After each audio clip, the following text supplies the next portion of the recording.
یہ جو 10 سالہ پروگرام ورلڈ بینک کی جانب سے دیا جا رہا ہے IMF کے پروگرام کے بعد، یہ ایک اور اعتماد کا اظہار ہے پاکستان پر، پاکستان کی اکانومی پر، پاکستان کی حکومت پر. کیا سمجھتے ہیں آپ؟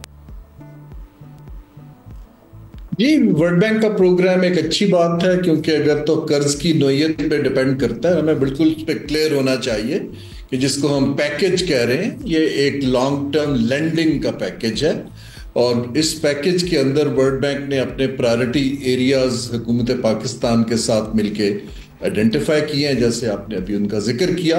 اور یہ اسٹیبلٹی سے جو گروتھ کا سفر ہے، اس میں ان ایریاز میں بالکل پاکستان کو توجہ دینی چاہیے.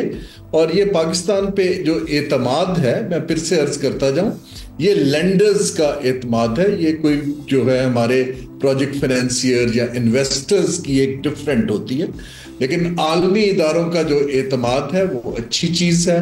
لیکن یہ عالمی اداروں کا اعتماد اور ان کی سپورٹ جو ہے فائنینشیل، یہ تب ہی چل پائے گی جب پاکستان کی سیاسی ترجیحات عالمی اداروں کے ساتھ جو پروگرام طے کرتے ہیں اس کے ساتھ کنورج کرے گی، اور پاکستان اپنی کیپیبلٹی ڈیلیوری کی مضبوط کر پائے گا. کیونکہ ڈیلیور تو ہم نے کرنا ہے، ادارہ تو قرض دے دے گا. تو یہ چیزیں ہمیں سمجھنے کی ضرورت ہے کہ ہم اس وقت اگین کراس روڈز پر ہیں. میکرو سٹیبلٹی آئی ہے. اگر آپ ورلڈ اکنامک فورم کی گلوبل رسک رپورٹ دیکھیں، اس میں 3 رسک جو ٹاپ کے ہیں، اس میں نمبر 1 ہے کانفلکٹ کا رسک، جو کہ آرمڈ کانفلکٹ ہے.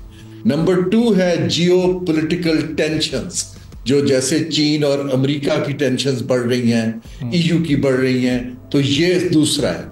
تیسرا رسک ہے کلائمیٹ ریزیلینس کا اور کلائمیٹ چینج کا. اور چوتھے نمبر پر آتا ہے میکرو اکنامک جو سٹیبلٹی کے چیلنجز ہیں.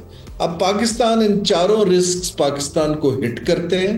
ہمیں چاہیے کہ ہم جلدی سے جلدی اپنے جو ہوم گرون اکنامک ایجنڈا ہے اس کو گلوبل اداروں کے ساتھ سامنے پیش کریں، اس سے الائن کریں اور اپنی ریزیلینس کو بلڈ کرنا شروع کریں. سبسکرائب کریں اور بیل دبائیں تاکہ کوئی خبر رہ نہ جائے.